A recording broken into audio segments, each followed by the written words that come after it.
এক ওভারে দরকার ২৬ রান। বরিশালের বিপক্ষে কঠিন চ্যালেঞ্জের মুখে রংপুর, উত্তেজনা টান টান। তবে কি চলতি বিপিএলে এখানেই থামছে রংপুরের জয়যাত্রা? না, ওয়েট, একই করলেন নুরুল হাসান সোহান। কাইল মায়ার্সের প্রথম বলে ছক্কা, এরপর ব্যাক টু ব্যাক বাউন্ডারি, তারপরের বলে আবারও ছক্কা, এরপর বল সীমানা ছাড়া।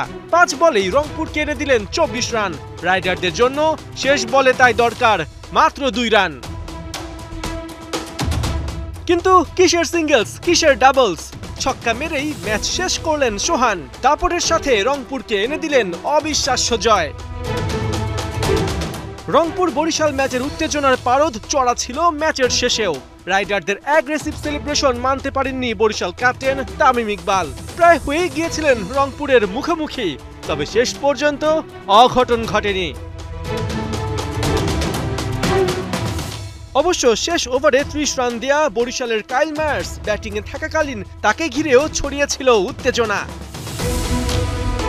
বিপিএল-এর হাই ভোল্টেজ ম্যাচ, রংপুরের বোলারদের তুলো ধুলো করছিলেন বরিশালের কাইল মায়ার্স। কিন্তু ১৫ ওভার ৩ বলে হঠাৎই করে বসেন ভুল। রাব্বির বলে উইকেটের পেছনে তুলে দেন ক্যাচ। কিন্তু ম্যাচটা যখন দুই টেবিল টপারের, তখন নাটকীয়তা না থাকলে কি হয়? নন স্ট্রাইক প্রান্ত থেকে আম্পায়ারের দিকে ছুটে গেলেন তাওহিদ হৃদয়। জানালেন তার পার্টনার নট আউট, রাব্বি নাকি নো বল করেছেন। কিন্তু টিভি রিপ্লেতে ভেসে এলো রাব্বির পা ক্রিজের ভেতরে। আম্পায়ারের প্রশ্ন, তাহলে নো বল হলো কিভাবে? হৃদয়ের সাফ জবাব, রংপুর নিয়ম না মেনে ৩০ গজের বাইরে ৫ জনের জায়গায় ৬ জন রেখেছে, তাই এটা লিগ্যাল ডেলিভারি না। ব্যাস ১৫ বলে ২২ রানে আউট হতে বসা কাইল মায়ার্স ক্রিজে ফিরলেন এবং শেষ পর্যন্ত ২৯ বলে ৬১ রানে অপরাজিত থেকে রংপুরের বোলারদের নাচিয়ে ছাড়লেন। রংপুর বরিশাল ম্যাচের এমন উত্তেজনা ছিল পরতে পরতে। প্রথম লেগে রংপুরের কাছে হারের শোধ তুলতে এদিন মাঠে নামে বরিশাল। টস হেরে পায় ব্যাটিং। তামিম আর শান্ত স্লো স্টার্ট করলেও ধীরে ধীরে হাত খোলেন। পাওয়ার প্লেতে দলের খাতায় বিনা উইকেটে ৪৬ রান যোগ করেন।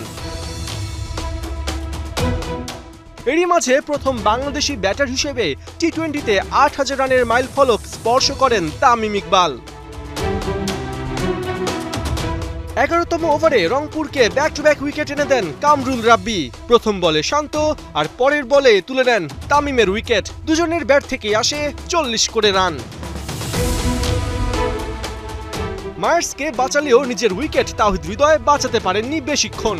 ১৮ বলে ২৩ রানে আউট হন।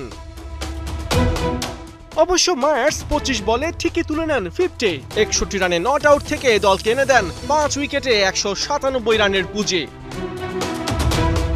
লক্ষ্য তাড়া করতে নেমে দ্বিতীয় ওভারেই রংপুরের বিশাল ধাক্কা। তানভীরের বলে মাত্র ১ রানে অ্যালেক্স হেলস পড়েন কাটা। এদিন বরিশালের বিপরীতে নিজের চেনা ছন্দে ছিলেন না সাইফ হাসান। আউট হবার আগে ১৯ বলে করেন ২২ রান।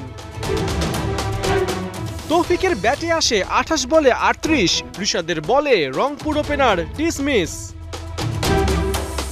এরপরেই ইফতিখার আর খুশদিলের ব্যাটে রংপুরের ৪ ছক্কার ফুলঝুরি। চতুর্থ উইকেটে দুজনে দাঁড় করান ৯১ রানের জুটি। তবে কাটা দিয়ে যেমন কাটা তুলতে হয়, তেমন দুই পাকিস্তানির পার্টনারশিপ ভাঙতে তামিম ব্যবহার করেন আরেক পাকিস্তানি। ৪৮ বলে ইফতিখারকে থামান শাহিন আফ্রিদি। শেষ পর্যন্ত সোহানের ৭ বলে অতিমানবীয় ৩২ রানের ইনিংসে রংপুর ম্যাচ জিতে নেয় ৩ উইকেটে।